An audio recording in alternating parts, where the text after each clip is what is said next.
Soy right versus woke right, which is also pretty soy in and of itself. This is what is going on. This is what is going on in the modern American right-wing movement in the independent media sphere. I know it's very confusing because we're in the upside down world, but they're actually calling the anti-Semitic right-wingers woke. I'm saying it. All right, that's the baby mama drama, but that's not the only fissure amongst the modern conservative movement.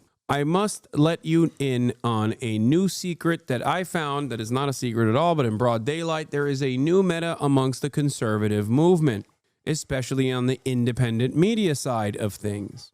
As you guys all know, there's a couple different dramas taking place in the right-wing infighting, which is albeit a rare treat, but a treat nonetheless. One of those fights, all of these fights revolve around one issue: Jews. That's right. Let me just get started on that front. All of the right-wing infighting is happening around the concept of Jews. Are they responsible for everything bad in society, or are they not responsible for everything bad in society? That is quite literally, and I'm not joking, the entire argument amongst right-wingers who agree on everything except for Jews. Some of those who also don't like Jews all that much either have a philo-Semitic perspective on the matter, where they think, no, Jews are famous and important magical money people, and we must control their power. Others are saying Jews are bad and doing the classic protocols of the elderly Zion shit. Okay? Having said that, this is a very interesting drama that I kind of talked about a little bit yesterday. Drama number one is around Jeremy Boring, who himself is Jewish, alongside Ben Shapiro, who is also Jewish, at the Daily Wire. A lot of the right-wingers that have entertained Ben Shapiro, regardless of him being Jewish, have now decided, especially in the aftermath of October 7, that they can't stand it anymore. They're just like too annoyed with Ben Shapiro being Jewish, regardless of how racist he is, which is such a funny thing to explain. It's a funny thing to mention. But that is literally what's going on, where people are like, come on, dude, like, we get it. Like, you wear the yarmulke. We love when you get racist. But, like, recently, you've been a little too pro-Israel and maybe a little too Jewish. Okay? Yes, the age-old battle has now gotten to an unmanageable conflict. The soy right versus the groiper right. Okay? Now, here's the thing. As I mentioned before, part of this problem began when the Daily Wire fired Candace Owens. Now, Candace Owens was always anti-Semitic, but she was never overtly anti-Israel. The Daily Wire hired Candace Owens, knowing full well that she was anti-Semitic, but maybe didn't know how anti-Semitic, and also, more importantly than that, how anti-Israel she was. Because famously, Daily Wire hired Candace Owens to be a broadcaster on the Daily Wire after she was pulled in front of Congress for saying Adolf Hitler only wanted to make Germany great. It was when he became a globalist by invading other countries that he became a bad person. Ironically enough, Adolf Hitler wanted to make Germany great. She wasn't wrong about that, except she was very wrong to make a positive association with Adolf Hitler's domestic policies that, of course, were racial purity politics and the rounding up of all Jews and putting them in concentration camps. So when she said that, that was a little bit of a commotion, and yet the Daily Wire knew that she had said that and still hired her. Interesting. But then the Daily Wire fired her after October 7 because she wasn't just anti-Semitic and racist in every variety, but also anti-Israel, and that is unacceptable. Now, this became a big problem amongst the right-wingers.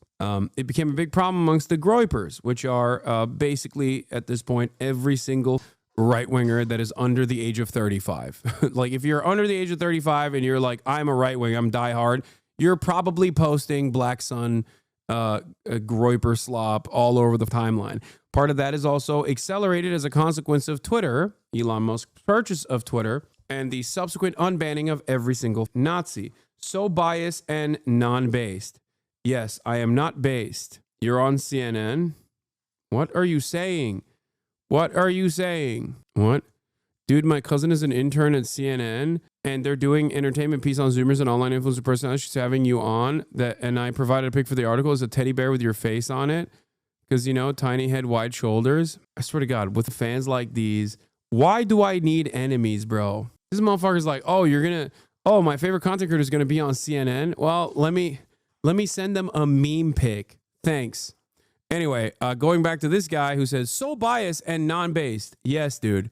I, unlike the slop that you demand, correctly do not attribute Israel's actions to Judaism or Jewish people because I'm not a moron, okay? It's not even like, oh, I'm so scared that they're going to call me anti-Semitic. It's just like, I'm not stupid.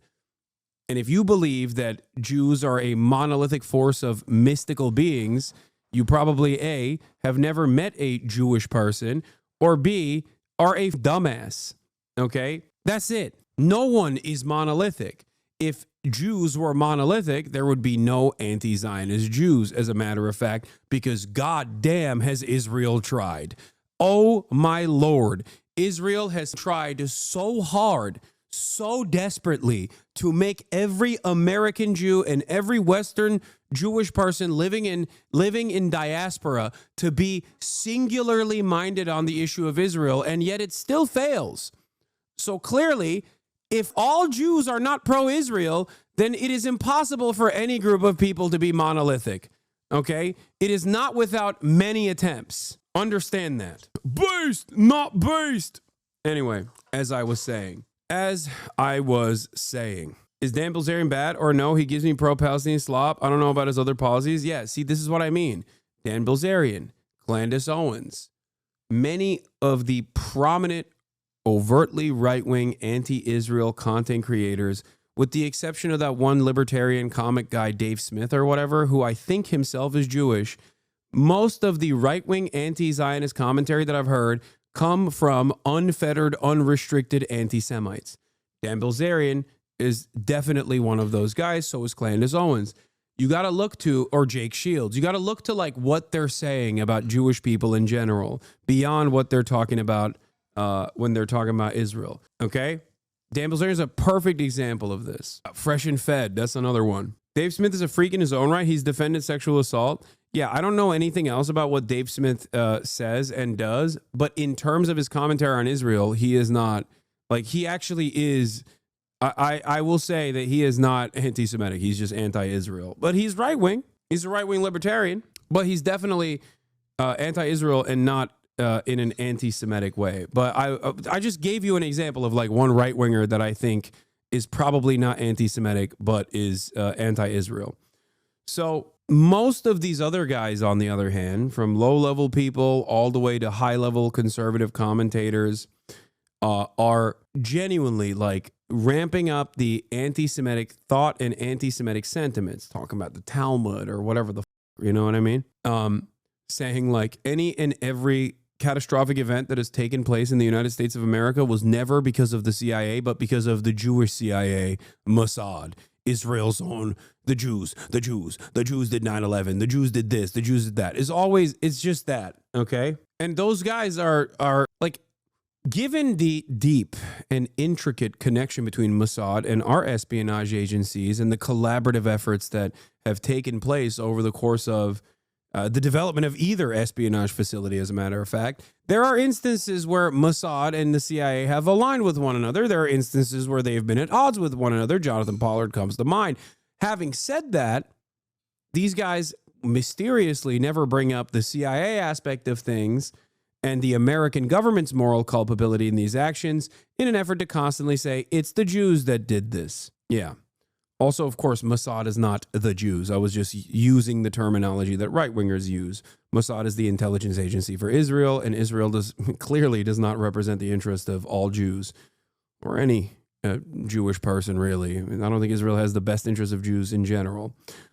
But that's besides the point. So, where were we? But yeah, this has gotten to a breaking point on the right with some of the quote-unquote smarter, not really smart, but at least comparatively intelligent presenting Republican content creators finding a new terminology to call the anti-Semitic right, that is the Groyper right or the alt-right that at the end of the day agrees with 99% of everything that, you know, all the other Republicans and conservatives believe, but they tie it all back to the Jews, whereas the rest of the conservative movement actually agrees with everything, but they just don't tie it back to all Jews. Maybe they tie it back to George Soros sometimes, but like overall, they just kind of let that hanging. They just kind of leave that up for debate.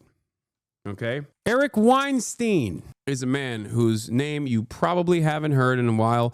I'm going to be bringing him up right now because he's the reason why I'm talking about this. Eric Weinstein's post last night took me down this rabbit hole. Eric Weinstein, a now completely fallen off right-wing commentator, right-wing podcaster, formerly a college professor at Evergreen College alongside his brother, was a part of the intellectual dark web. He was a Joe Rogan orbiter, okay? Formerly at the Evergreen University, where he, I think, said some racist shit or transphobic shit or something and got yelled at by a bunch of 18-year-old freshmen and then dovetailed that into a short-lived but relatively robust media career, suckling on the long nipples of Joseph Robinette Rogan for as long as he could, okay? He is one of those guys who's like, oh, the left went too far left for me, and that's why I left the left, and now I believe everything that right-wingers believe. Oh, that was his brother. Okay, his brother did that, and then Eric followed suit. Anyway, my apologies. I don't know them that well. He says, things that I got wrong, one in a series. When I first heard the term woke right, I frankly thought it was extremely dumb. Then I thought it was a minor issue. Then I thought it was absolutely the wrong name for a real thing. Then I thought, even if it is the right name for a real thing it discusses, we should still call it something else. Then I just thought, well, sometimes James Lindsay is still pretty annoying. I don't love eating crow in public, and I never said any of this on the record, so I can get away with not apologizing, but I was wrong. So James, for reasons both unbecoming and mysterious, I seem to underestimate you on a regular basis. My bad. What is he talking about when he says woke right? He's talking about anti-Semitic right-wingers. They're calling them woke. Because what is the worst thing you can call someone in the minds of conservatives? Woke. Amazing. I love it personally. James Lindsay says, we're already at the point where we're wondering which mainstream conservative institutions can survive the attacks by the woke right. And people still don't believe it exists. Either we reject it soon or it destroys conservatism, MAGA, America, and most of your kids. Soy right versus woke right, which is also pretty soy in and of itself. But yes, this is what is going on. This is what is going on in the modern American right-wing movement in the independent media sphere, where the likes of Ian Carroll are carrying the torch for the woke right. And what are they woke on? The Jews. That's right. Weirdly enough, because everything wrong is right and everything right is wrong on the conservative side, everything is swapped. They're using woke as a pejorative, chatters. Please understand that when they say woke right, they mean it as a pejorative, and these guys are actually against the anti-Semitic stuff that the alt-right is saying. I know it's very confusing because we're in the upside down world, but they're actually calling the anti-Semitic right-wingers woke, because that's the worst thing you can call someone. And here it is. Now, why did I bring up Ian Carroll? He said, Jeremy destroyed the Daily Wire all on his own, bro. We're just watching. To which James Lindsay responded with, right, whatever, fraud. And it's all, leave the Daily Wire, Matt. Do the right thing. Be your own man. Go independent from the Jew Wire. The genie is so out of the bag. Leave the Daily Wire, Matt. Develop the idea to leave the Daily Wire. Everyone wants, Groyperstein says, Matt, the dam is breaking. Leave now and preserve some dignity, and your legacy will be on a peacemaker. They're all saying leave the Daily Wire to Matt Walsh because they're like, we love how transphobic you are, but we can't stand that you collaborate with Jews. Now, all of these guys still love Donald Trump. Make no mistake. They hate Israel. They hate Jews. They think Donald Trump is owned by Jews. They think Donald Trump is far too kind to Israel, but they still love Donald Trump. So it's even more confusing. And they also love RFK.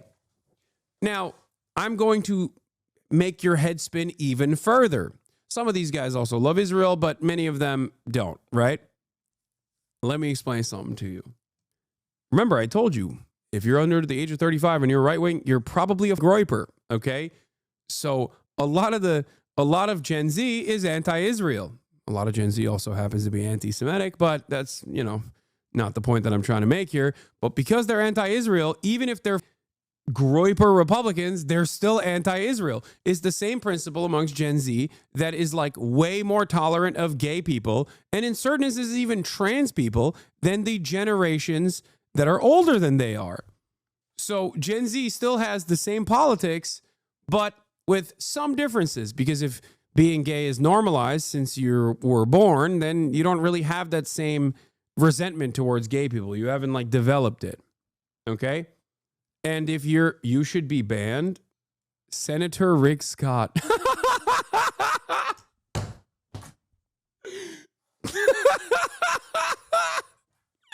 Good one.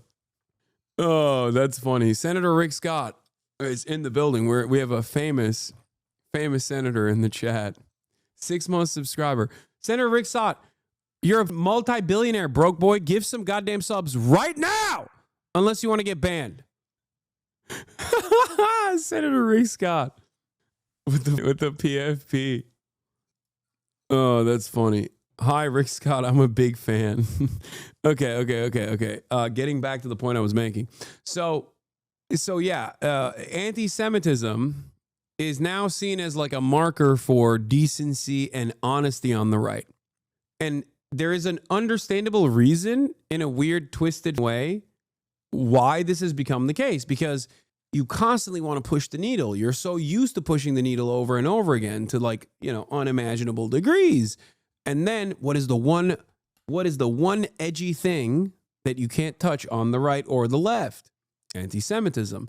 So if you up the ante over and over again, a lot of these guys go, okay, well, I also am this. Especially in a climate where Israel is pummeling Gaza. And even if these people despise Muslims, as many of them do because they're Nazis, of course they hate Muslims, they still think that Israel is a Jewish nation state, and they hate the Jews and they hate Israel for that reason. Now, what's the second drama that I wanted to talk about, and Ian Carroll is brought up in this situation as well. Why is Ian Carroll brought up? You'll understand in a second. There is another person who is beloved as a figure in the right-wing circles. His name is Robert F. Kennedy Jr. Part of the reason why they love him is because Robert F. Kennedy Jr., as I've talked about quite a bit, is a deeply anti-Semitic man. Robert F. Kennedy Jr. famously, in a private New York dinner, once said, the COVID vaccine was developed, or COVID was developed as a bioweapon by the Chinese in partnership with Ashkenazi Jews. The Ashkenazi Jews developed COVID as a bioweapon to harm white and black people alongside the Chinese. Now, you say something like that, under normal circumstances, you're cut. You're cut from polite society. You're cut from any kind of political any kind of political ambition. But of course, Robert F. Kennedy Jr. was not cut from polite society nor his political ambitions. A lot of these people also suspect that RFK hates the Jews because RFK believes secretly deep down inside that the Jews killed his uncle. This is another conspiracy that a lot of the woke right, which is a term I'm not going to be using, the alt-right, anti-Semitic right-wingers believe. Okay? And what's interesting about it is that Ian Carroll has made numerous videos on the matter, and it's got 84,000 views. Let's take a look. The suspicion is now that RFK Jr. is being blackmailed by, and you might have guessed it at this point, you know what I'm about to say, the Jews. That's right. As always, it's, they believe, the anti-Semitic right believes that RFK Jr. is secretly their guy. And it's not so secret. But the reason why he's so unimaginably pro-Israel is because he has been blackmailed by Mossad. That's their opinion on this matter. Part of the reason why they believe this is because RFK Jr. obviously fucking he was blackmailed by Mossad. It's not the Jews, but, you know, he was besties with Jeffrey Epstein. He very openly volunteered this information. Why are they acting like this is new information? This guy says, Palestine. Nice, man. Cool. You have a lot of cool thoughts. Waited fucking an hour to say this. What a miserable loser you are. Bobby. Breaking. The RFK Jr. blackmail story is breaking from multiple angles right now. It's bad. Even worse than I say in this video. Blackmail by ... certain people at the highest levels of American politics right now in 2025. Buckle up. It's about to get weird. I hate how soy they are. I hate it. I hate how soy these guys are. Buckle up. It's about to get weird. Kennedy blackmail story is currently breaking in many directions. Like he's doing the, me thinks it's kind of crazy. All across the internet. And American politics is not going to be the same after this weekend. That's not hyperbole. This is not just a hook. And I don't really know where to start.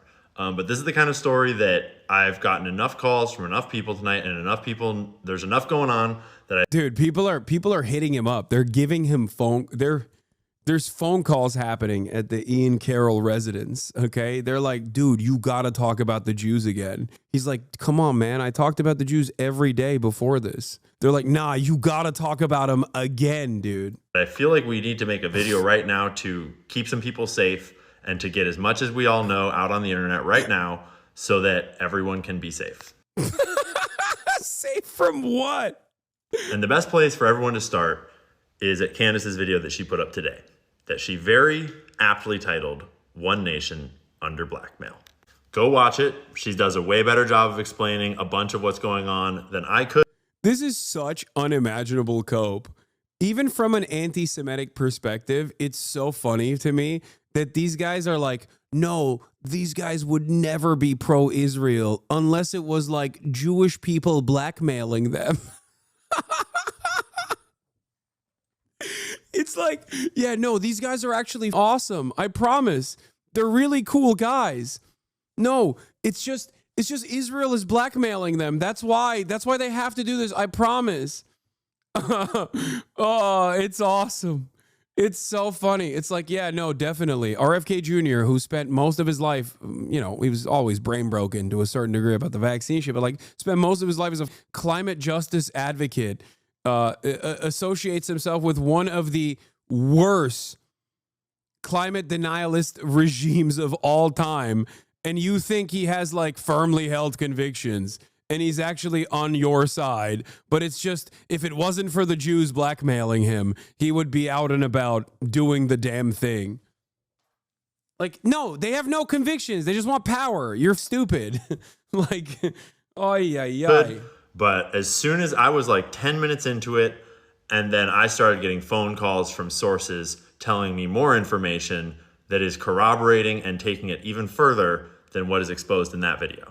And I have sources telling me that there are people in like media and around Bobby that know about this and know it's coming and are trying to protect him and save him from this. But it is past that, and there is no saving anyone from this, I think. And we just have to deal with what's about to happen. So I'm gonna leave all of that out, and we're gonna start the story here with our girl Jessica, House and Habit. She had tasked one of her writers, Emily Hagan, with writing a hit piece about Candace Owens. They were trying to create or dig up some dirt on Candace's husband for some reason to take her down. For reasons we'll kind of get to in a second. Emily. Yeah, because she's anti-Semitic. Like, and that's the reason why they're doing that. She's anti-Semitic and anti-Israel. And yes, for that reason, they want to do oppo research and write a hit piece. The problem here is his association with all of this revolves around it's the Jews doing it. It's not. It's the American government doing it. And you're an idiot for thinking that there is like some kind of Jewish blackmail operation happening that is causing them to do it. No, it's because they don't care about you. They don't care about anything. Okay? That's it. That's it. Like the idea that these guys that are so pro-Israel are pro-Israel because like of a comprehensive, sophisticated blackmail operation, which by the way does exist for the record. Like that's not, I'm not saying that doesn't exist.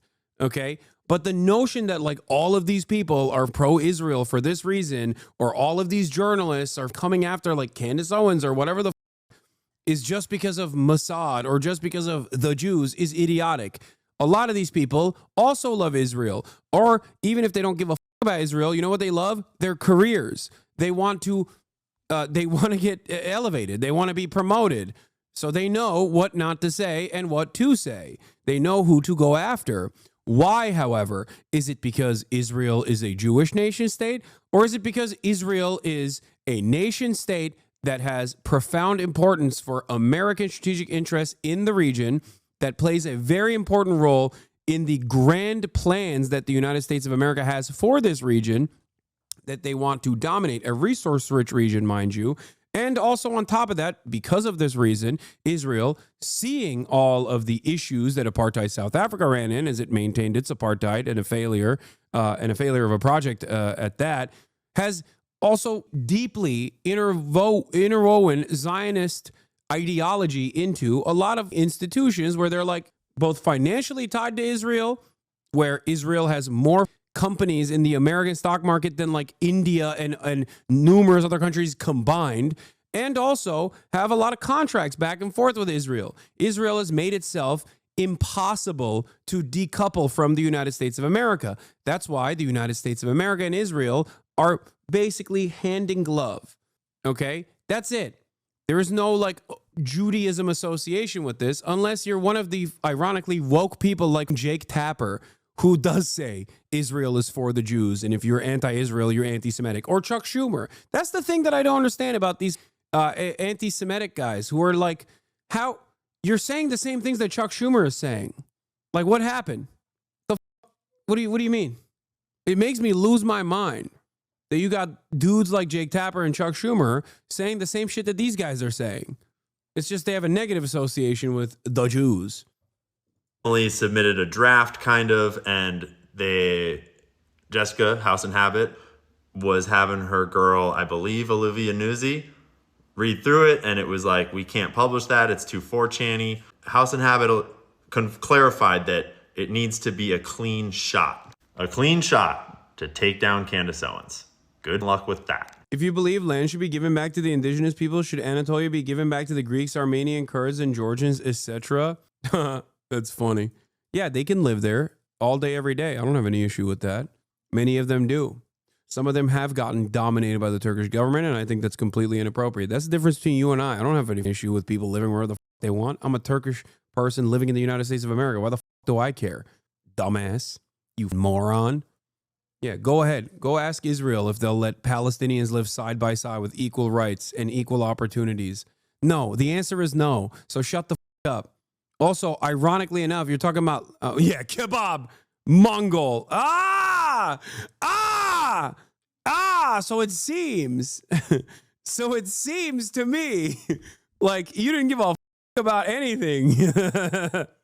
Immediately, kebab, Mongol, back to Central Asia.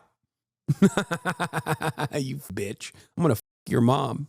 How about that? I'm in America, baby. And you know what else I'm inside of? Your mother. That's right. That's right. White genocide is happening. I'm doing it. I'm doing your mom. You're going to have a bunch of little brothers that are half Turkish, and you're going to hate yourself even further. That's right, baby. Woo! How does that make you feel? Line up the whitest women you've ever known in your entire life in a single file line and ask them, would they rather me, a Turkish Muslim man, or you, a pathetic, chinless loser? You will hate the results. Let's continue. If you don't remember who Olivia Nuzzi is, she's the woman that had the sexting scandal with RFK last year, who then cozied up to House and Habit for reasons that are not entirely clear, and sort of started secretly editing there behind the scenes and kind of replacing people and getting really... 40-year-old doing your mom jokes is wild, bro. What do you mean? It's age appropriate, dumbass. You're grounded. Take 30 minutes off. Go to your room. I f***ed your mom too. Now you're grounded. How do you like that? You need a better father figure in your life. I'm the father figure. I'm the father that stepped up. I'm no longer the stepfather. I'm the father that stepped up. I should do that more frequently. I forgot that was a weapon I had in in my arsenal. Really close to Jessica Reed Krause' house and habit for reasons that are still not entirely clear as far as I'm aware. To be fair, there's a lot that is not entirely clear because this is so complicated and everything in this video is hearsay and rumors. And obviously when they tried to come to Candace and it created all this drama and Candace don't take no shit, and Jessica had been super mean to the writer of the article and that had then fired her. And so her and Emily had all this drama, and then her other best friend, and it had gotten super vitriolic. And eventually Emily was like, F it, I'm just going to go to Candace and come clean and say what's going on. You forgot misogyny was in your arsenal? Yes. Like unironically, yes. Your mom jokes. I like that a hypothetical consensual sexual intercourse moment with a racist reactionary's mother is still seen as misogyny. It's misogyny if you ever think about having sex with women. Like the joke there isn't necessarily that I'm belittling this person because having sex with women is belittling them or some shit or whatever woke mind virus you have here. Yes, viewing women as objects. No, dude, I'm talking about what the broader joke there is white genocide, okay? And how it's not real and how I'm the object of desire. Why are you so dense? I'm objectifying myself. To assert your manliness over a reactionary, shut up. You're not going to make it. Oh my God. I will reassert the position that I would 100% rather have dumb racist morons in this community who at least I can like mold into being normal human beings than people with firmly held convictions that have a well-established worldview that still entertain the notion of cynically presenting what I'm saying in a humorous way back to me as though it's actually somehow reactionary due to your own personal misunderstandings. That's it. Don't worry, chatter. I'll f your mom too. For gender equality, will you f my dad as well? Of course. Of course. I f many fathers and many mothers, as you all know. Misandry and misogyny alike. All right, let's keep going. That's how we got this video. Yes, I love racists. Exactly. And I was only 15 minutes into this video when I started getting interrupted by all kinds of calls from all kinds of people all over the country that have more information about this. By the way, I hope that chatter writes an effort post about how misogynistic I am. Okay? I hope you go to the subreddit of a person who calls women bitches like on a daily fucking basis and write a call out post about this was my turning point. I'm sick and tired of this. I'm sick and tired of it. Here's my effort post. Hassan Piker is a radical misogynist. Because this story... Multiple TikToks on the matter too. ...is way past the point of no return. And it is way bigger than some girl drama. So at the second Trump Butler rally in July of last year, House and Habit was hanging out with some of the people that I know and apparently receiving a bunch of phone calls all about this blackmail situation with the Olivia Nuzzi sexting scandal. And while she was taking calls, she was kind of filling them in excitedly on the story as she was getting it, kind of as though she was going to write a piece about it. And what they were told is that it was many instances of recorded video sexting stuff. Bro, get to the point, dude. What is the point? So what is it? So what? What is it? What is it? What is it? Like RFK is a secret soldier for the anti-Semitic cause, but he just can't say it out loud. Is that what it is? Or Olivia Nuzzi is also like a Mossad operation. Is that what it is? I can't. I hate how soy his presentation is. Like, I can't stand this shit. Oh my God. It literally is just like 9 minutes. Like, Johnny Harris at least puts like flashy ass animation so it keeps me entertained and interesting. Anti-Semitism is very similar to transphobia in the sense that you start seeing Jews in every shadow, you know? Everyone and anyone could be trans at any given moment.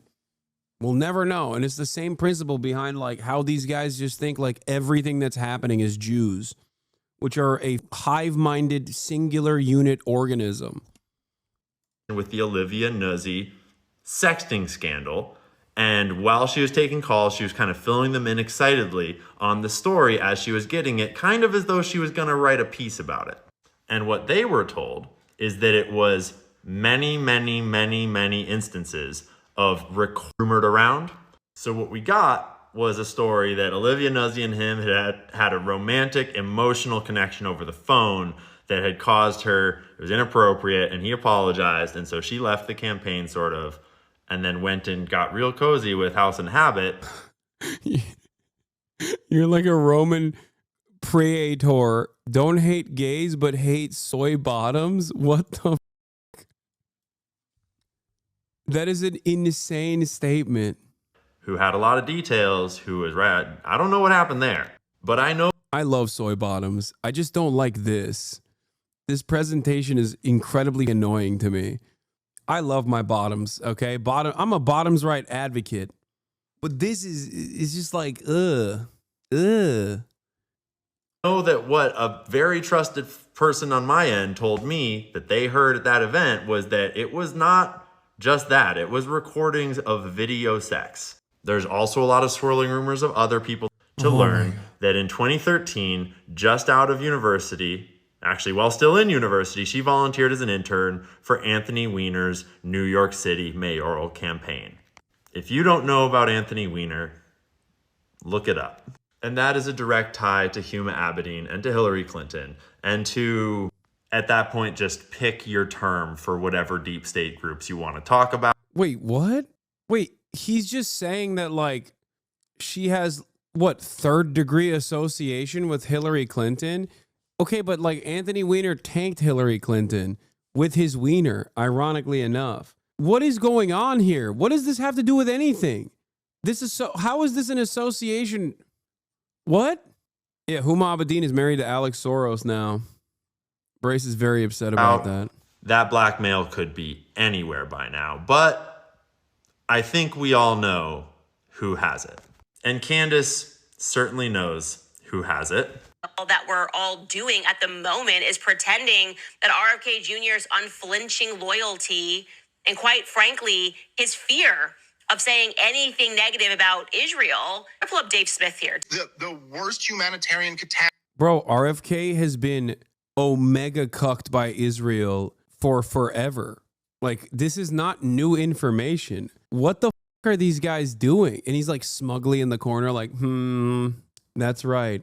If these guys watched any leftist commentary, they would have already known this. I've talked about this like a million times over. RFK is so funny because he's like, yeah, fuck Ukraine, but Israel, I'm Israel, hi.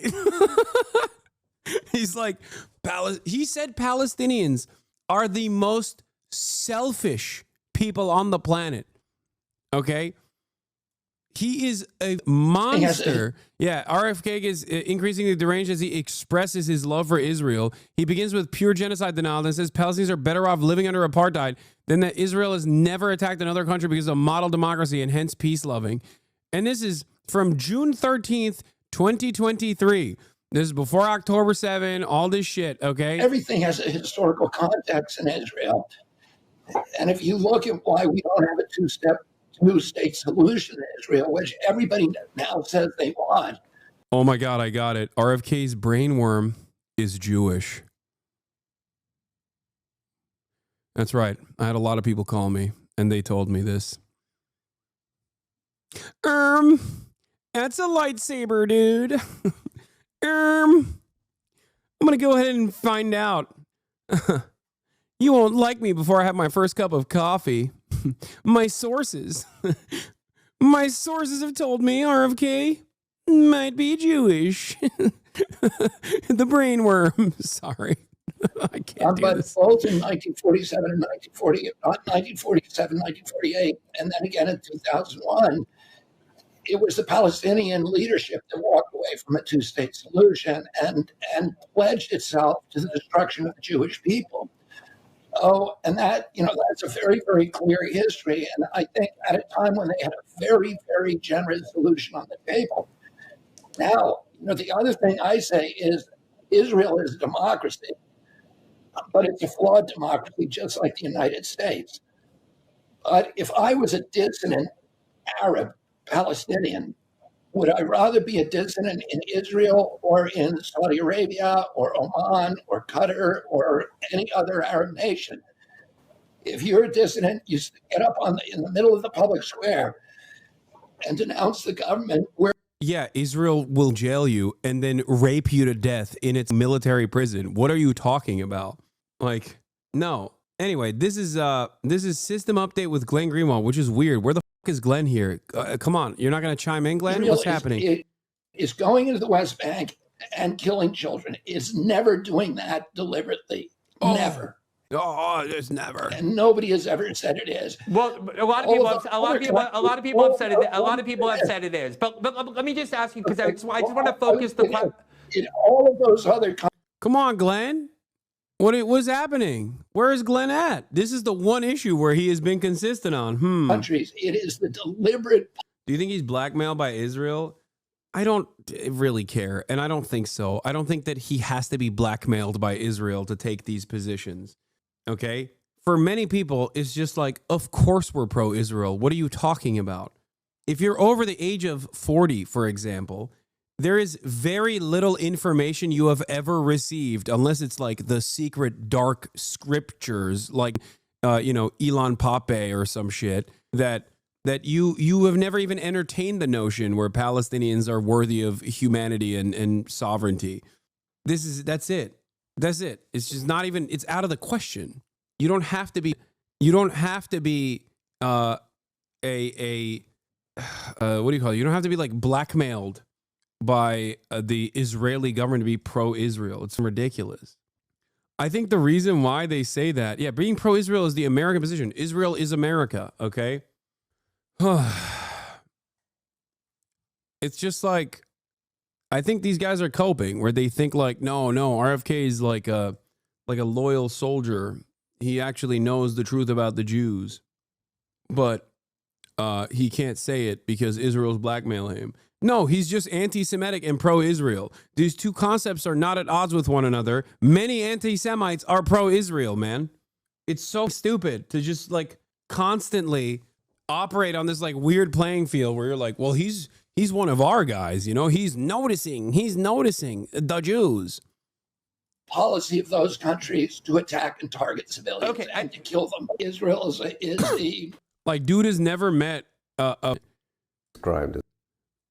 dude is ironically, these guys have, I think, never met a like evangelical Christian in a mega church who thinks Jews have devil horns, but also believe that they should all go to the chosen land, Israel, so that, the rapture can happen. That's it. Like, there are in the United States of America, there are more anti-Semitic pro-Israel people than there are Jews total, like pro or anti-Israel alike. Okay? Not that many Jews in general on the planet. Lots of evangelical Christians, many of which are deeply anti-Semitic, but also insanely pro-Israel. More pro-Israel than like a liberal Zionist in Israel, as a matter of fact. Like a more important servant of the Zionist project in terms of like forcibly sending every Jew to Israel. More on board with that than like the average the average Jewish person is by a wide margin. So it's just like, it's just very strange to me that these guys have to constantly come up and be like, no, the Jews are doing blackmail operations on every American that is like anti-Semitic, but also pro-Israel, when it's a very normal position. Catastrophe in the world right now. now. I mean, it's not a normal position, by the way. It's an insane position, but it's a position that unfortunately is all too common. And the idea that you, who are supposed to be the anti-neocon, anti-war presidential candidate, are immediately on October 7th, before we even had an investigation, before we even knew what happened there, you immediately say, well, basically you said everything they say about Ukraine. You said it was an unprovoked attack, which, like, come on, give me a break. An attack from Gaza against Israel is unprovoked. And then you said we have to support them in whatever it takes. Well, look, sir, we're watching it right now. This is whatever it takes. And just to clarify, there's a lot of other evidence that Israel and Israel-aligned people are involved in having this blackmail, but I don't want to get into details just yet because that would kind of compromise some of the journalists that are currently a by the little way, ironically, at risk. that was Dave Smith, the guy I said is like a libertarian, but I don't think is anti-Semitic, but is definitely anti-Israel. That was ironically, that's the example I used of a right-wing dude who I don't think is anti-Semitic, but is definitely anti-Israel. Is unprovoked. He himself is, Dave Smith is also Jewish. But I don't want to get into details just yet because that would kind of compromise some of the journalists that are currently a little at risk. Right now, Bobby's own staff around him they know this, and they have been trying to find the handler that's close to him, because it must be very close in order to be managing his tweets and managing his appearances and everything. Yeah. Any day now, RFK is going to come out with the secret of the Jews, but his handler is handling his tweets. Dude, sometimes things don't have to be like this secretive, okay? It doesn't have to be everything doesn't have to be a grand conspiracy, or rather, conspiracy in the term that you normally would use, like to conspire. Groups that align, that have the same interests, for example, will often conspire in broad daylight. A great example of this is AIPAC, okay? AIPAC is a foreign lobby that does not have a foreign lobby designation in this country. AIPAC dominates American politics. AIPAC openly funds American Democratic Party primaries for the crime of speaking out against Israel. They don't have to do it in secret. They do it in broad daylight. Why don't you talk about that instead of fantasizing about some like hidden secret handler that's stopping RFK from being able to say the truth about the Jews or whatever the Or maybe RFK is openly an anti-Semitic person because he has literally said that the Chinese and the Ashkenazi Jews created COVID, which was my favorite anti-Semitic conspiracy because, like, have you never met an Ashkenazi Jewish person? Like, the idea that they would be spared from COVID is laughable. Ashkenazi Jews are not spared from gluten. What are you talking about? Anyway, that's besides the point. Like, it's so stupid to come up with such a dumb conspiracy theory. But having said that, he has openly said anti-Semitic shit. He has also openly said pro-Israel shit. So clearly, it's not something that he keeps a secret. Also, Elon Musk is another great example. Elon Musk has actively entertained genuine anti-Semitic conspiracies. One that literally led to the synagogue shooting that took place in Pennsylvania. Okay, the idea that Jews are doing unrestricted, great replacement immigration from the third world into this country. Okay, Elon Musk looked at that conspiracy theory and said, "You have said the exact truth." Elon Musk is also super pro-Israel. Is it because there's a shit ton of blackmail on Elon Musk? Or is it because he is an American defense contractor who is anti-Semitic but also pro-Israel? Stop coping. All of your anti-Semitic heroes are pro-Israel, okay? That's it. It's so strange where these guys are just like, they have associated being anti-Semitic with honesty. Because in their worldview, because up is down and right is wrong, okay, they feel like the more anti-Semitic you are, the more truthful and the more honest you are. Ooh, it's a big dark secret. You can't say this. So, the people that do say it, they're the most honest. They're the most brutally, ruthlessly honest people, right? Except then these guys are a lot of these prominent figureheads are anti-Semitic, but then super pro-Israel. How does that work? Oh, it must be because of a intricate blackmail operation. To say that there is no intricate blackmail operation in collaboration with Mossad and in collaboration with the CIA does not exist would be stupid. It would be foolish. Jeffrey Epstein absolutely was doing that. But to tie back every single overtly anti-Semitic person who is also insanely pro-Israel to this blackmail operation is idiotic. No, they're just pro-Israel, dog. They like the weapons. They like Israel's enemies getting murdered. and they like the grand plan, the grand design that they have for the region. And Israel plays a very important role in that. Sometimes it's that simple. Because if that was the case, they wouldn't come out and just say anti-Semitic shit. Do you think they're actually anti-Semitic, or do you think it's just a branding thing like Elon and being a gamer? That's funny. No, I think Elon probably has like real anti-Semitic opinions. Many people do. A lot of people do. A lot of powerful people do. It doesn't matter at the end of the day. There's no like institutional anti-Semitism in the same way that like institutional white supremacy exists. Okay, it's not like Donald Trump or Elon Musk, who's anti-Semitic, is like, I'm not hiring a Jewish person. That would be insane. And more importantly than anything else, more importantly than all of that, they're super pro-Israel, and it's seemingly the only thing that Jewish advocacy groups that are actually Israel advocacy groups that masquerade as Jewish advocacy groups care about. That's all they care about. Everything he's doing. And it sounds like there's a lot of people that are trying to protect him from this coming out, but it is already coming out. And unfortunately, it is out enough that journalists are in danger.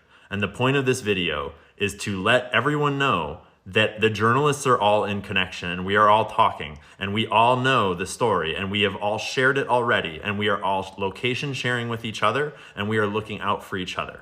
And so Emily Hagan. Thank God he's looking out for each other, dude. 84,000 views. The story's old. It's just the slow folks are starting to figure it out. What happened is old. What's about to happen is a whole different story. So other conspiracy theorists are mad at him for running with the whole, my only goals are to decouple RFK Jr. from his blackmailers, to save Maha and the health freedom movement from the blackmailers, to save America from the blackmailers. The first being their means, the second to the ends. I do not have the tapes. I haven't seen them, but there's only one way to save a man from blackmail, and it isn't pretty. Damn, we're about to see some RFK porn out there, dude. Hell yeah. Take down our. It's kind of funny because like so many Jewish journalists are also so many Jewish journalists in media, especially like brilliant, smart, very good reporters, are also deeply anti-Zionist. So how the does that work in terms of the Jewish cabal? Yes, there are a lot of publications and a lot of newspapers that also have Zionist writers, and there's an overwhelming amount of writers that are super pro-Israel, Jewish and non-Jewish alike. But I would go so far as to say, like, you know, some of the most important journalists that have uncovered deep, dark secrets about the American empire, from Cy Hirsch, even down to Glenn Greenwald, really. Like, sure, his new version of existence is something entirely different than what he used to be. But, like, you know, those guys are all Jewish. How'd that happen? How the f*** that happen? Let's clear up all the misconceptions about the RFK Jr. blackmail story. First off, the point is not to take down RFK. I am a huge Bobby supporter, and I'm a huge Maha supporter, and the point is to support RFK. In talking about the blackmail angle, we are showing Bobby that we don't care. We don't care about his sexual infidelities. There is no evidence that I have seen. He's like, release the tapes, RFK. We want to see your stroke game. He's like, RFK, we want to see the stroke game. It turns out the real conspiracy was this guy just wants to see RFK's penis, dude. I thought there was something else going on. He's like, come on. It won't be real blackmail if we all see it and jerk off to it. I mean, I wouldn't jerk off to it, but I have too much respect for you. But I do want to see your penis. Ian blocked us after we presented him to acknowledge this. Can you think of a solution that will spill less blood? I'm genuinely asking. Yeah, stop arming the Israeli ethno-state. Stop running cover for the Israeli war crimes at the UN. Impose sanctions and force them to comply with the international law. Leverage U.S. protection of Israel in the region. They would be toast without us. What, Ian blocked us after we pressed them to acknowledge this? Thank you, Ian. Ian Carroll, host of the Ian Carroll Show. The funny irony is that APAC Tracker hates me and crashed out on me claiming I'm a Mossad agent, but thank you. This is accurate. Wait, why did they block him for this? Why did they block APAC Tracker for this? Oh my God. Okay, I take it one step further. He wants to see if Bobby is cut or uncut. As a Catholic man, if Bobby Kennedy is cut, he's going to be like, oh, a Jewish doctor did this. They got to him at birth. Oh, he was defending Trump's Gaza plan? Oh, nice. Interesting. being interesting. He was defending Trump's Gaza plan, you say. Doesn't seem to me like he cares all that much about Palestinians. Seen that anyone has talked about in any of the circles that it has to do with kids or any of the actual like illegal style sexual blackmail. We just want Bobby to save our country, and that's what he's here to do. Blackmail only has power if it's a secret. And what is the inception for all of the RFK's compromise narratives, though? Like, what did he do recently that these people were like, oh, he's actually compromised? Where did that come from? Trump's announcement of taking over the Gaza Strip at a slightly different angle. What do you notice? I mean, I can't help but notice. Doesn't look like anyone told him in advance. Help me out here, Ian. What's the best outcome for the Gaza Strip and the good people that live there? To use a time machine and go back to the Battle of Waterloo and stop the Rothschild messenger from reaching London? Present day solutions. Honestly, I can't think of any plan that will stop the killing other than U.S. occupation. I don't like it, but I can't think of any other way to spill less blood. So, wait. I'm sorry. So, this guy who suspiciously always talks about how Jews are compromising our politicians still likes Donald Trump and also completely subscribes to Donald Trump's, do the final solution on Gaza message and thinks that the only way to save Palestinians is by ethnically cleansing them, but with our weapons and our soldiers? Interesting. You are really one of the dumbest on this website, and that's a major accomplishment. Congratulations. Huh. Yeah. Oh, they always use the Rabbi Shmuley thing. It's so funny also to be like an overtly anti-Semitic guy and also love Rabbi Shmuley and love Israel. RFK Jr. is, if he wasn't in such a damaging position of power, leading the HHS, he would be the funniest character of all time. Because, like, this is like something that I would invent as a human being with a brainworm who is anti-Semitic and is straight up homies with the dildo salesman rabbi who is, and they're both insanely pro-Israel. Like, what the is happening? Like, it just comes across like an anti-Semitic cartoon almost. Like, every part of this is insane. Basically a kick streamer. I know. Dildo what now? Yes, Rabbi Shmuley is a rabbi whose daughter, and he also promotes the stuff, sells sex toys, kosher sex toys. That is not a joke.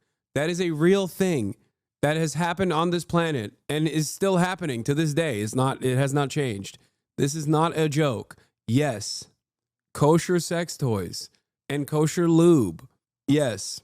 Least anti-Semitic Twitter user. I've been gone for 4 weeks. Someone fill me in on what the Jews have been doing. Jesus Christ. Anyway, none of these guys make sense when you scratch the surface of their commentary, where you're like when you envision a reality that is observable, when you finally see that someone can definitely be anti-Semitic, overtly or covertly, and also incredibly pro-Israel, all of a sudden, every part of this conspiracy falls apart, okay? Everything here, all of a sudden, falls apart because everything that this guy believes is like, you can't be anti-Semitic and also pro-Israel at the same time. That's what it is. And it's ironic because that's the largest group of supporters of Israel in this country are people who are themselves very anti-Semitic. So, I don't know how to explain this to people. It stays in the dark and it's used as leverage. So here's a speed run of what I personally think is going on right now. I have spoken to many people involved in the campaign, from the Maha moms from before the campaign, people that have been around Bobby for a decade and more, that have had serious concerns about this kind of stuff for a long time, but have been afraid to speak about it because they don't want to damage Bobby's reputation or the campaign. Many of these people have been pushed out despite great contributions. Many of them have decided to leave because they just couldn't handle this environment that this kind of control seems to be creating. And the most awkward part is that everyone has different theories about who is controlled within Bobby's camp, who is controlling him, who is an op and who is not. And it's all just allegations without smoking guns at this point. Starting to throw mud and allegations at specific individuals around Bobby without any evidence of it, or at least without a smoking gun, is super complicated. That's why blackmail environments are so effective in the political arena. This is a learning experience for all of America about how blackmail works and how it is not simple and it is not black and white, so to speak. Anna Mattson just posted a video today on X that is aligned directly with what I'm talking about. She was inside the campaign, no longer, and she talks about one of the people that she suspects might be in on this and about her concerns from during her time around the campaign. And she is not the only one that has these feelings. They are many. But I'm not going to try to dig into who is bad and who is good. It's like, I don't know.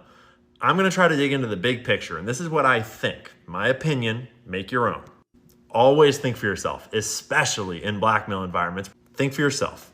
Because Bobby has gotten a lot of great things done for Maha so far. He's going after the GRAS system. He's getting dyes banned from foods. He's doing a lot of great stuff, mostly. Wait, what? But he drinks dye personally. Wait, he's getting dyes banned from food. But he also literally downs. Is he getting dye banned from food so he can drink it himself, so he can keep all the dye for himself? What does he know that we don't know? I've seen that man drink blue dye straight from the tap. Wait a minute. Is he hoarding all the dye? What does he know that we don't know? What did the Jews tell him about the dye? Is that also connected to Jewish people? What's going on with the dye? Also, I don't think he's getting the dye banned, for the record. It's got to be really fun to live like this, though. You're having fun with it, where you're just like leaning into your paranoid delusions. Everything is a fun little detective work that you're engaging in. It's just basically QAnon. Oh my God, these guys went from QAnon to Jewanon. Oh my God. I guess QAnon was also kind of anti-Semitic too. They just need to have something. Like there's always got to be a grand conspiracy. You know what I mean? Around food. But what is the elephant in the room here? Fury, would you recommend that parents get their children vaccinated against HPV? I recommend that children follow the CDC schedule. And I will support the CDC schedule when I get in there. The elephant in the room is the COVID vaccine. And also just the vaccines in general, childhood schedule in particular. And that childhood schedule now includes 3 doses of the Pfizer COVID vaccine at 6 months of age. Whoa. That is unconscionable. And for anyone that's read Bob... Whoa, he's been compromised, dude. Or maybe a lot of the stuff that these guys entertain is to get elected, and they're not like full-blown real believers, even though RFK, I think, is a real full-blown believer. So they probably were like, dude, you can't do this. Like they probably gave him a stern talking to. And the they here is not the Jews necessarily. The they here is just members of the administration that were like, yeah, we can't let you kill all the children, dog. Sorry. Like, I know we gave you this cushy position. You can run around and say, Maha, get these idiots on board. But like, no, you're not, you can't kill the next crop of laborers for, our future. Like, there's definitely a limit to how much damage you can do. Bobby's book, this doesn't make any sense. This book is very clear about how Bobby feels about the vaccine. Yeah, the they being scientists, but also I don't think it was the scientists that talked to him. I think it was probably adults that were like, you can't do that. That's insane. And everything. Do you remember during COVID when we were all well aware at the time that kids are not at risk? Kids are not. I'm willing to bet this is super vaccinated, by the way. Straight up. COVID's not killing kids. They don't need vaccines. And there's lots of evidence that the vaccines are... Look at... Oh, God. The presentation is killing me. COVID's not killing kids. They're extremely harmful to children and to everyone.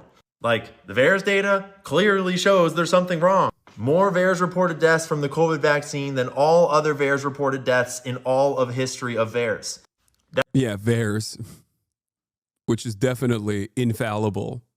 That's some real-ass data right there, okay? VAERS, where you can just self-report that, Harry Potter died to the vaccine injury. How are we still talking about VAERS in 2025? Oh, my God. That blue bar right there is when the COVID vaccines were introduced. This is VAERS data, straight from the CDC. That's not to mention the data about cardiovascular disease in young people, the data about turbo cancers skyrocketing. Who do you think makes money off of treating all of this and all of this for the next? I low key, I gave up on the anti-vaxxer shit. I'm like, yeah, die. Like I genuinely am just like, I can't deal with it.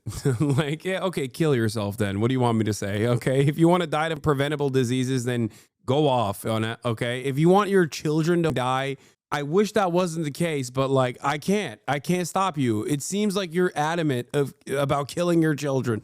Like, there was a point in time where I was just like, every day I would yell about this shit. Okay, I would yell about this shit nonstop at the peak of COVID. When I was like, oh my God, finally, like the vaccines come out. I'm like, oh my God, now we don't have to worry about this disease that's just like murking people at an alarming rate in one of the fattest countries on the planet. Thank God for medical innovation.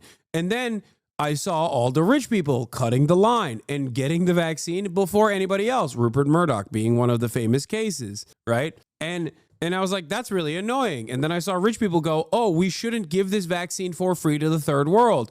That made me really mad. But all of those things, if you are a conspiratorial person, if you're a conspiracy mindset kind of person, all of those things should be alarm bells in your head going, oh shit, the rich people are taking this vaccine too, and they don't want the poor to have it for free. Maybe it's actually not a poisonous thing.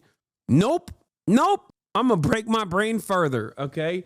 And there was a point in time when I would duke this out every day, pour through the available data from the CDC, and just talk to all these people who were just like, I'm not going to get my parents' vaccine. I'm not getting vaccinated. I would try to talk them off this cliff over and over again.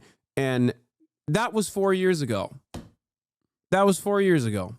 Now, if someone is like, I'm an anti-vaxxer, I'm like, have fun with that, dude. Have fun with that, okay? I'm sorry. I give up. That's why I don't want to watch the Dr. Mike video. I don't want to watch the Dr. Mike video on the Jube, because I'm like, it's just like, what am I supposed to do? What are we supposed to do? You can't either develop a method to inoculate people in secret without them even finding out, which if they ever found out, they would go crazy, or just let's not have this conversation anymore. I can't do it. It Legionnaire's disease, okay? Measles, polio, bring it all, okay? Oh my God. It's crazy. Forever. This whole situation is feeling very 2008 to me, where the bad guys make a huge problem that's right in front of all of our faces that drastically damages millions of people around the world. And then we elect someone that comes in and their mandate is to fix that problem and to hold those people accountable. Obama was going to hold the bankers accountable. But actually, in the background, Citibank was telling him who to put in his cabinet, and he put a whole bunch of Citibank people into his cabinet, and then they all walked free and took their bonuses with them. And right now, that is what it is feeling like is trying to happen with the COVID stuff. Bobby Kennedy was put here with a mandate to deal with the COVID vaccine accountability, the manufacturers, the money, the bioweapons, all of it. And instead, we have 3 doses of COVID vaccine being given to 6-month-old babies by our own CDC. A CDC that is now led by the second pick that Bobby endorsed, Susan Monarez.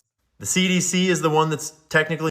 Maybe there's an analog here with Donald Trump claiming he was going to be the peaceful dove and then instantly bombing Yemen, which every president does. You have to do it, okay? In the Baki manga, every American president has to meet with Baki, and Baki will take a piece of coal and showcase how strong he is by basically turning that piece of coal in his fist into a diamond. And then he gives that diamond to the new incoming American president.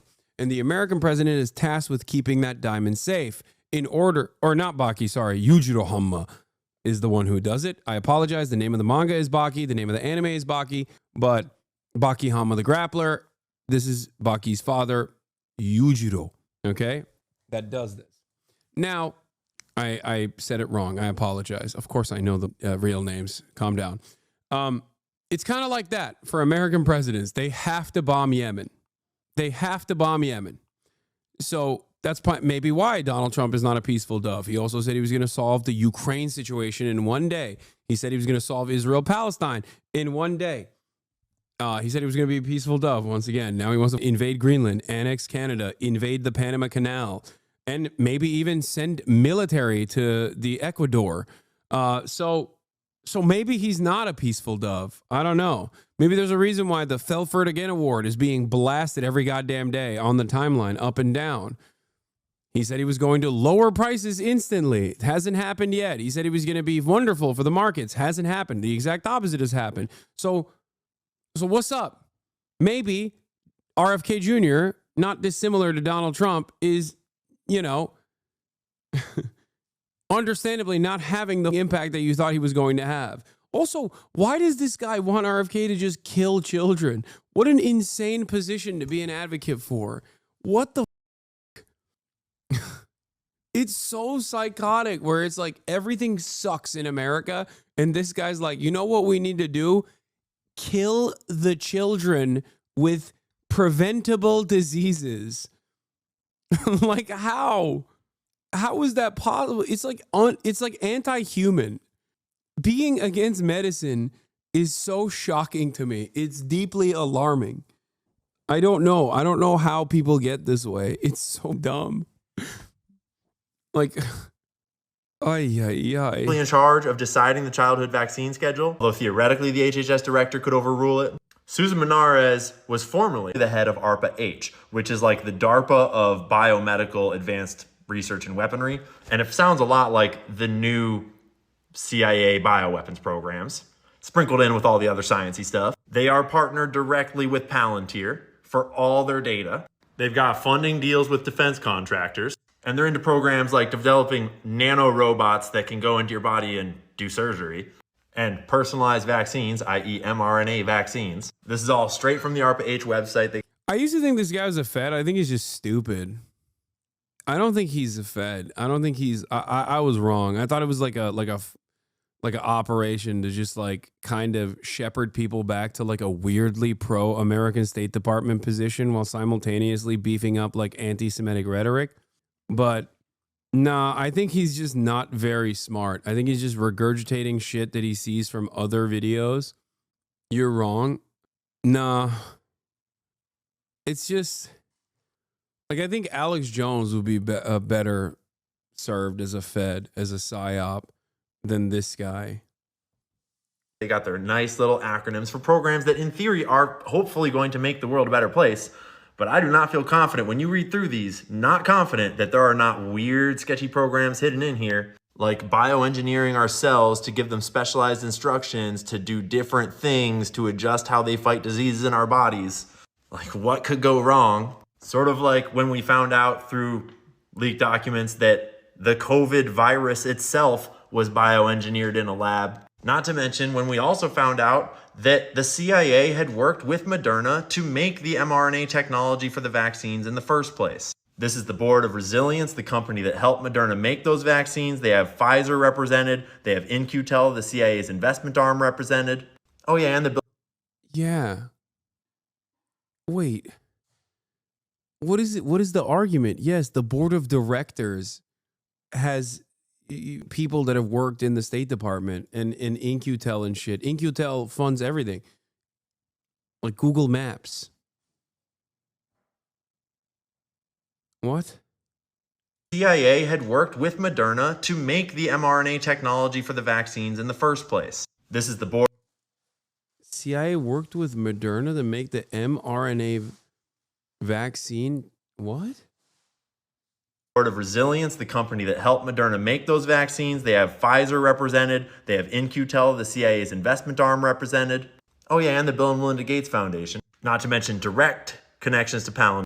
Yeah, I can't believe that Bill and Melinda Gates Foundation would be a part of a mass inoculation scheme. It's kind of all they do when they're not undermining education in this country. Yeah, they love vaccines, dude. That's why you guys hate them, right?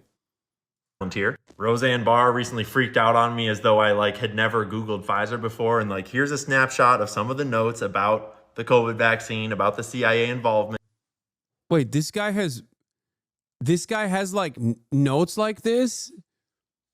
How do people not look at this and go, you're insane? Believe it or not, I do research on things other than the Jews. I mean, the fact that COVID shots are still being given out at all is criminal. And we all kind of are realizing this. And this recent Joe Rogan episode, Dr. Suzanne Humphries, is a great example of how we are way past realizing that we need to look at all this. They would take pus from other animals, scratch it into the belly of a cow, then take the pus off of the big pimples that would form on the belly of a cow. The cow could become... Dude, there's 0% chance this gotta be entertaining for you, right? Like watching Joe Rogan talk to this... Okay. This psycho grandma. Like, what? Very sick. And yet we need to stop what we're doing and think really hard about the vaccine industry.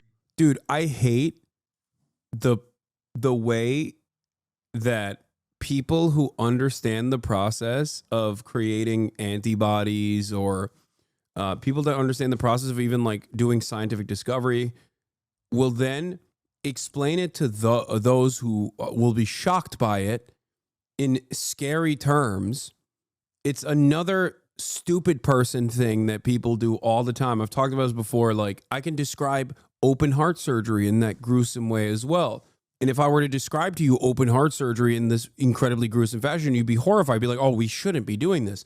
Doctors literally put you under, where your body is paralyzed, where your throat also shuts down, where you have to have a ventilator stuck to your throat so you can manually breathe with an outside source. A doctor comes in, breaks your rib cage, slices you open, breaks your ribs piece by piece.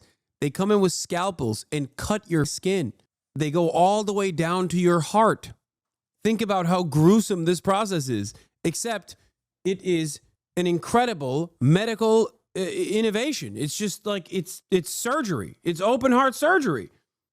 If we let dumb guys who are afraid of everything turn around and be like, well, that's scary, we got to ban that, you would not be able to have open heart surgery. Hasanabi Medical Hopeless Corps.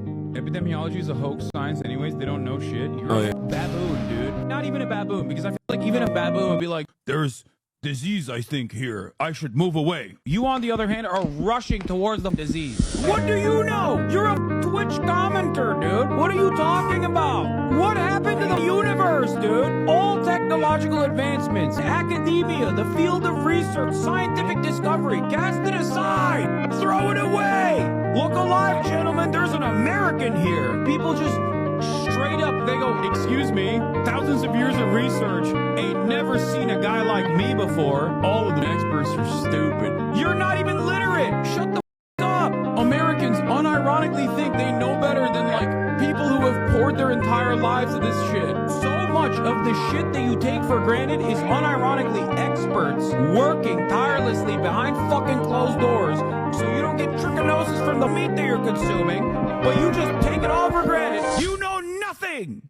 Like, I don't know what a germ is because I can't see it, so it's fake. That's how I feel. That's how I feel when I see guys like this. Blanket immunity to liability and what kind of science they are cooking up there. And that is Bobby's true mandate. But that is a multi-billion-dollar industry. And the people that just did that to the American people and the people of the world, they're sitting on billions of dollars of profit and potential criminal charges that should put them away in prison for life if they're held accountable. You're telling me you don't think the people that manufactured that bioweapon, manufactured the vaccines, took billions in profit, you don't think that they would do everything possible to target Bobby and stop him from coming after them? So no, there's no smoking gun at this point. And there might never be. Like, they might not release the blackmail. I have been told by multiple people in mainstream media, in the Maha space, like that were in the campaign, that are around the administration, that the footage has been shopped around and no one wants to take it. Everyone kind of agrees that it's probably because it was recorded in a two-party state illegally. So it can't really be published in part of it. Every time he says Maha or Bobby, I lose it. So his views that the Jews created the virus to kill people, but also the vaccine? Yes. Yes. Why did they do that? I don't know. Yeah. The Jews both created the COVID vaccine, but then also the COVID virus, but then also refused to give the Palestinians the COVID vaccine, as a matter of fact.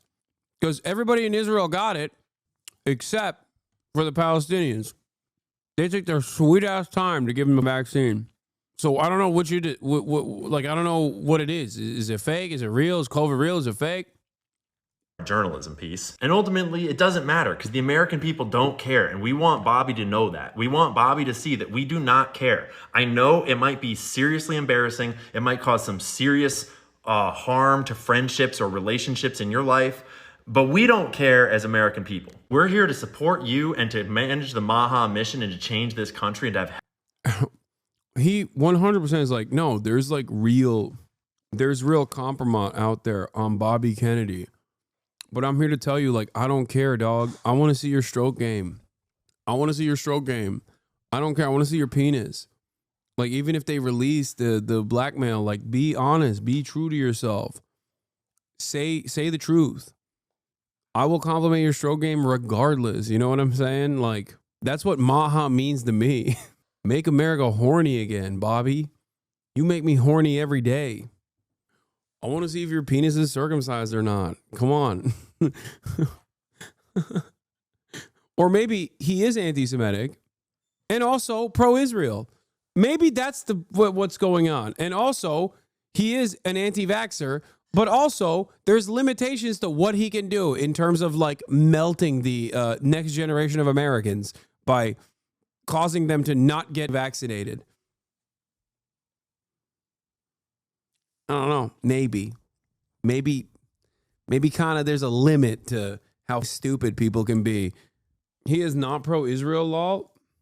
Robert F. Kennedy is not pro-Israel. Are you insane?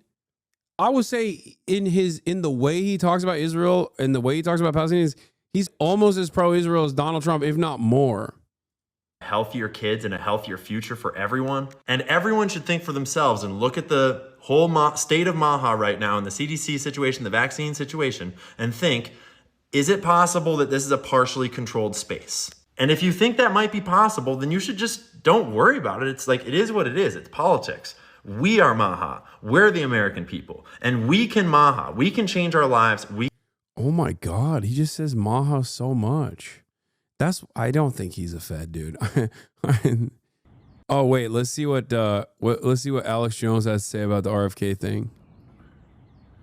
I'm out here hiking Saturday morning. Met with my buddy Sean, and we were both already on X watching Candace Owens and Ian Carroll. Literally watching the same video of him talk about Candace, and then we just hiked for... Okay, you can't be an anti-vaxxer, but then also take Ozempic, by the way. I think that should not be allowed. Can I just say, I think it's very f***ed up. You can't be an anti-vaxxer and be pro-TRT. You can't be an anti-vaxxer and be pro-Ozempic.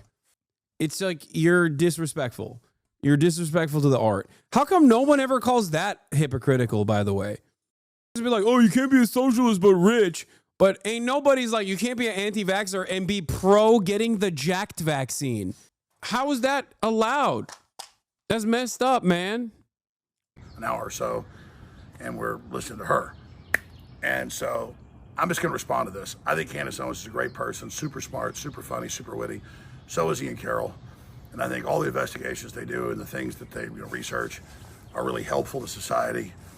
And they're coming from what they do from a place of really trying to make the world a better place. And we really should have open debate about everything. That said, this whole RFK Jr. thing with, there's these women and people at events and he's with women and low-key, part of the reason why I used to say Alex Jones I don't think is a real conspiracy theorist is because he was the one guy who would basically do all of like the Jewish conspiracies, like the Rothschilds and whatnot, but then would then also say like, maybe I'm wrong about this actually, but I feel like I've heard him be like, oh, it's not actually the Jews. And I feel like if you're that much of a conspiracist, like, why aren't you also saying the final thing that every conspiracy theorist says? You know what I mean? Like, he would say, like, it's reptilians or whatever. Like, he would literally he was telling Kanye West, like, don't say it. If this is going on, there's this writer over here that, attacked Candace Owens and, Rabbi Shmuley, who is a demon. And I don't like the fact that Kennedy sits there and says nice things about him. It's ridiculous. So you do have to ask what's going on there. But Kennedy's always supported Israel. And me personally, I don't like the whole Palestinian thing and Iran and Hezbollah, and I also don't like the stuff Israel's doing. Israel clearly stood down on October 7th. You know me, I don't think that's the biggest problem in the world. What did this person give me a crazy? Is that a $50 dono? What the was that? God damn it, I missed it. Mistakes were made? What did the dono say? I spent some of my time on it, but you know, millions dead in Ukraine, Europe, the UK, and France openly sending troops now to fight Russia, and Putin saying it'll be a bloodbath. We're ready for total war. That's getting about 1% of the coverage of just this total Israel obsession. So from my perspective, I'm just so. He's like, everybody got to stop obsessing over Israel. Sick of being on air 30 years and people always being obsessed with Israel. The Christian Zionists that just worship it and think it can do no wrong, no matter who's in charge there. The other side that just thinks everything's run by Jews. I'm just freaking tired of it, okay? Oh my God, he's Jew agnostic. I'm telling you, dude. He's like, enough, cut it out with this. Cut it out with this shit. Cut it out with this shit. You keep saying it's all Jews. I'm sick and tired of it. I get attacked by the Israel lobby. I get attacked by the Nazis. I just can't stand any of it. What I'm into is policy and real results. The fruits of the tree, as Christ said. I'm a Christian. And if you look at what RFK Jr. is doing, they killed the new COVID shot rollout. They just fired that. Dude, I'm thinking he's been compromised. He's been compromised. That's what it is. That guy at HHS that was trying to block stuff. They've already put the notice in that all the thousands of chemicals that are in foods that have this grandfather clause that they can be poisonous and deadly and addictive, and there's no testing or no rules, that's being taken out. And they're all starting to pull the garbage out, the poison dyes, all of it. They're going after aspartame. They're going after all the GMO stuff. I mean, this is a real revolution. RFK Jr. has been doing this for decade after decade after decade and targeting real environmental crises, cleaning up toxic waste spills, stuff that actually matters. So I'm going to say this right now. Kennedys are famous for their zest. I got my own zest, and I've never been, somebody that sits there and lies and says that I haven't, enjoyed. I like that in this process, he's gotten progressively sweatier and sweatier. Like his boob sweat has gotten worse. Like, look at the video. In the beginning of the video, he's like, there's like a little bit of boob sweat, but he's just getting more, he's getting more and more sweaty. You start seeing the pores. It's awesome. He's sweating because he's worried. The compromise is going to come out.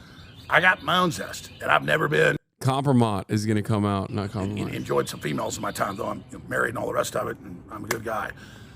Currently, the point is that King David had his best friend killed because he was lusting after his wife, and then he repented to God over it, and God said, "You're a man of my own heart," because he really was upset about what he did and turned it around.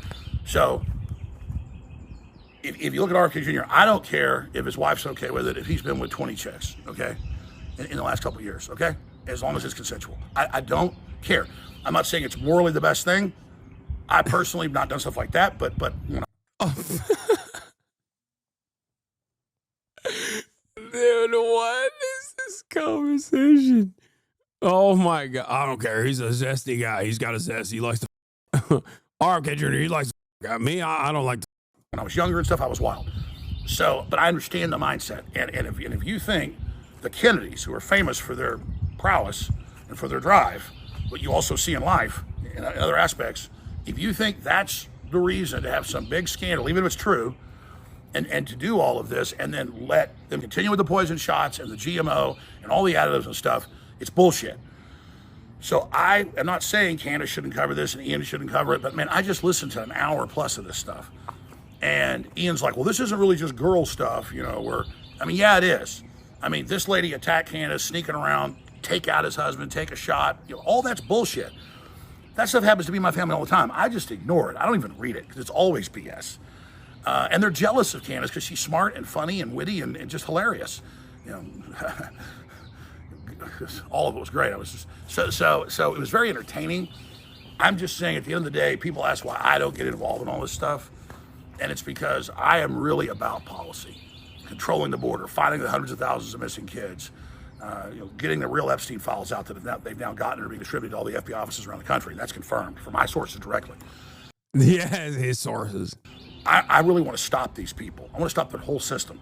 And Trump and Elon and RFK Jr. are making. I think he wants to Miss Owens, by the way. Like, not even low key, but high key. Okay, she's a dime piece. She's sexy. She's one strong woman. Powerful. Making the cleanest, biggest move at that right now. And it's like when everybody's about to turn on Trump, when the Grab by the Pussy clip came out. It was just him joking around. And I just said, no. Trump. Imagine being these guys, completely oblivious that one of the most famous conspiracy theorists is on your hike, only mere moments away, sweating, lactating like an animal, okay, in heat.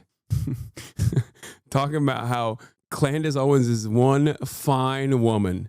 Talking about how RFK Jr. is zesty, just like Alex Jones is zesty. Amazing. Oh, man. He's never said he's some big fake, super Christian. He believes in God. He loves God. He's just joking around. And I went on air to all the mainline Christians and I said, don't turn your back on Trump. He's not a hypocrite. And they got that. And Roger Stone's on record that helped turn the tide of people just saying, drop this. Okay? Drop it. Drop it. Trump never said he wasn't a playboy.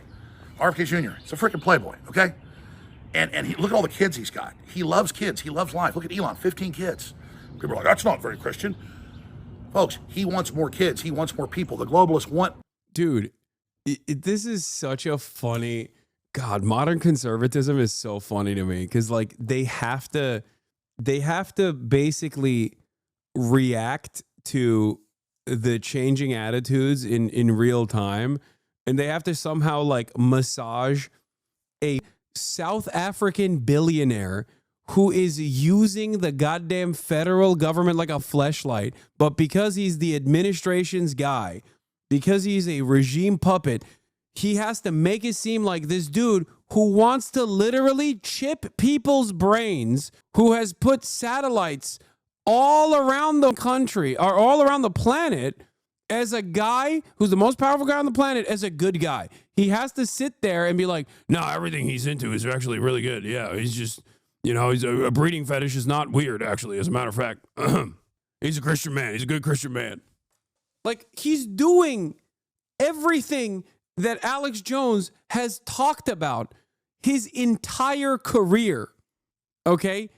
Elon Musk, in broad daylight, is doing it.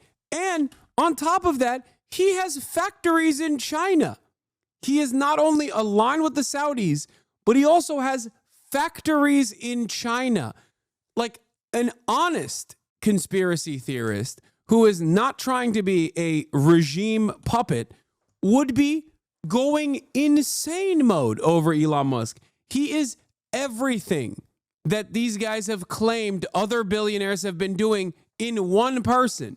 They say Bill Gates wants to chip people in the brain. Elon Musk is actively trying to do it. They say billionaires are engaging in mass surveillance. Elon Musk bought a social media platform. They say these billionaires are actually working with the Chi-Com. Elon Musk has factories in Shanghai. He is an amalgamation of all of the conspiracy theories that these guys claim every other billionaire is doing. It's kind of funny. Less kids. So should it be in marriage? Is that better for kids overall? Yeah, but it's also better than being aborted. He's also like openly a deadbeat dad, and they have to defend that position. He's too busy. To have people that are pro-life just in general. So get your priorities straight. Get the beam out of your eyes before you get the speck out of RFK Jr.'s. And again, that's not a message to Ian Carroll or Candace. I'm saying just everybody in general. Fine, spend 10% of your time. He's not even Jewish, though, so he's safe from the conspiracy. Neither is Bill Gates. Bill Gates is not Jewish either. Time on defending yourselves and all this speculation and all this crap about these nobody writers. And then let's spend 90% trying to stop the war in Ukraine that endangers the whole world. And 5%, 10% on Gaza. But, meanwhile, the UN's murdering Africans in the Congo in the mass. The left is allied with the Palestinians. It doesn't mean I'm against them either. I'm just saying it's part of a dialectic to take all our time and all our energy. And that's why Israel got caught in the 50s and 60s all over Europe, Spain, and the Middle East, bombing synagogues and blaming it on outside groups to make Jews move to Israel. The more you attack Israel, the stronger it gets, because the cult that runs it manipulates and controls the white supremacists and all the groups that then come in, not all of them. So there's a bigger dialectic here, and there's good people in Israel too. I mean, most of them hate Netanyahu over there. So it's very sophisticated, but I think most of this stuff about RFK is bullshit. If it's all true, I don't care as long as, Alex Jones, who 24 hours after 9/11 famously once said, Israel did 9/11. This is all for Israel so we can go to war in Iraq or go to war in Afghanistan or go to war in the Middle East. This is what Israel wants. We have to go to war in Iran. Is now assuming the role of a liberal Zionist who's like, well, everybody hates Netanyahu, There's a lot of, it's a dialectic.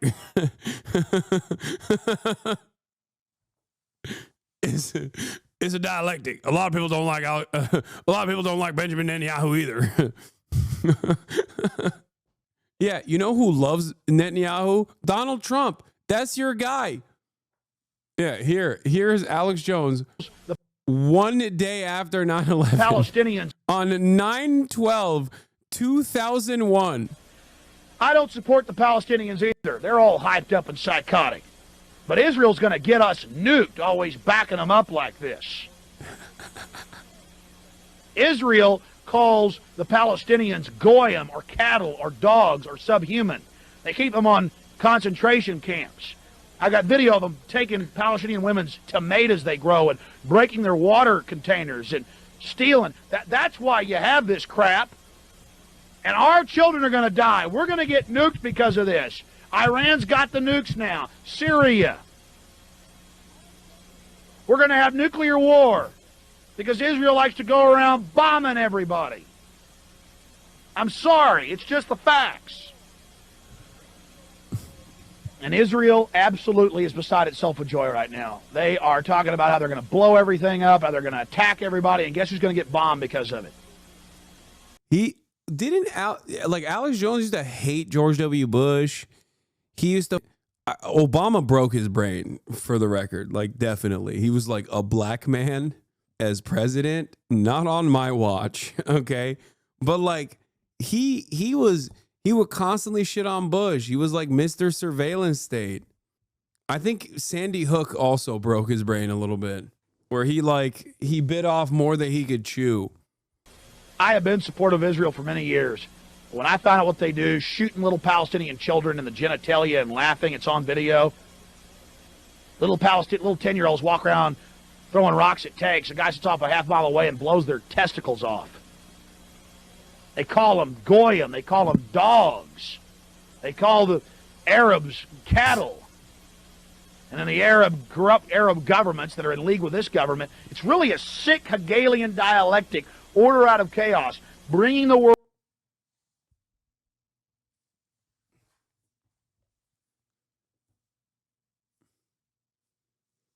He was equipped with a dialectic. He was equipped with it back then. World crises, bringing them terrorism, so we'll accept a highly dictatorial police state regime. It's happening. Dialectic. Classic scene with bass Alex Jones in the movie Waking Life. Yeah, he used to... this was... Alex Jones is a fascinating character. I've been a fan of Alex Jones for many, many years, as you guys know. It's not a secret. Okay. But yeah, he is the regime man. So now he has to as the regime man, there's only so much he can say. He can't step out of line. He doesn't want to sever the ties that he has with the Trump administration.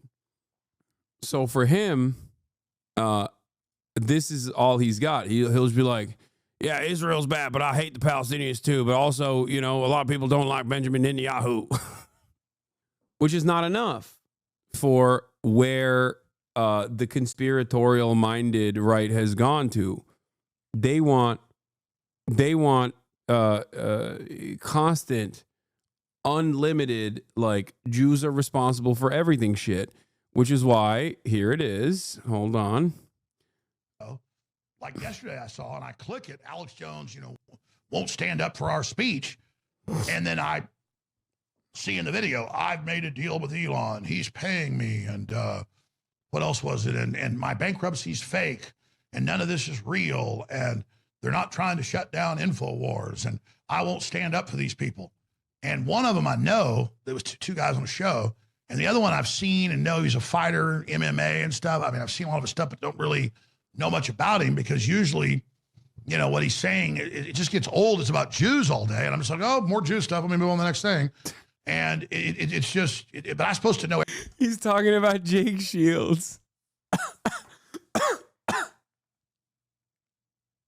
Like, God, oh, move on. All you talk about is the Jews. Everything about these people. But I'll be sitting there all the time. You know, I'll be reading something and I'll be like, what does that mean? It'll say something. It's like, oh, I'm surprised Alex is on air on Saturday wearing his little hat. And I'll go, what? Little hat Saturday. Oh. It is kind of funny, if not very dangerous, that the right wing is basically having this knife fight right now, where because they have all the power, they inevitably have to fight amongst themselves. And on the one hand, you got the Jewish cabal people that are like, everything is Jews. Everything is Jews. I stubbed my toe. It's the Jews. Okay. I had a lunch where my avocado toast wasn't salted. It's the Jews. And then you have the other side, which is like, yeah, we don't really like the Jews either, but we love Israel. Shut the fuck up. Like, that's the battle that's taking place right now. Orthodox Jews don't work on Saturday and they wear little hats. And it's just like, dude, you're obsessed with Jews. And look, talk about them all day. Low-key, he's not wrong, though. Jake Shields is, as a matter of fact, obsessed with Jews. He is right about this. They just say the word over and over again. If it makes you have orgasms. But my point is that I'm not Jewish. And I'm an Anglo-Saxon Protestant. And I don't hate Jews or anything. I just like, dude, you're obsessed, man. Oh, God. Yeah, he's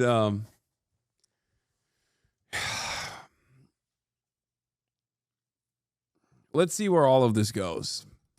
I don't think it's going anywhere good, because there's this very weird, unholy allegiance taking place right now. On the one hand, you have the American government being like, shalom, we're deporting people because they've said stuff about Israel.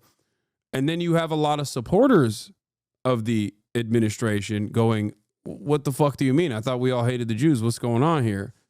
Why are you so pro-Israel? Will their horniness to enact vengeance upon marginalized people get in the way of their anti-Semitism, or will the anti-Semitism be so alluring that it will capture the attention of more and more of the base, and then inevitably turn the Republican Party full tilt against all Jewish people in a way where they also present institutional anti-Semitism? We shall see. Hasan Reactions, one of the best ones in the React channel.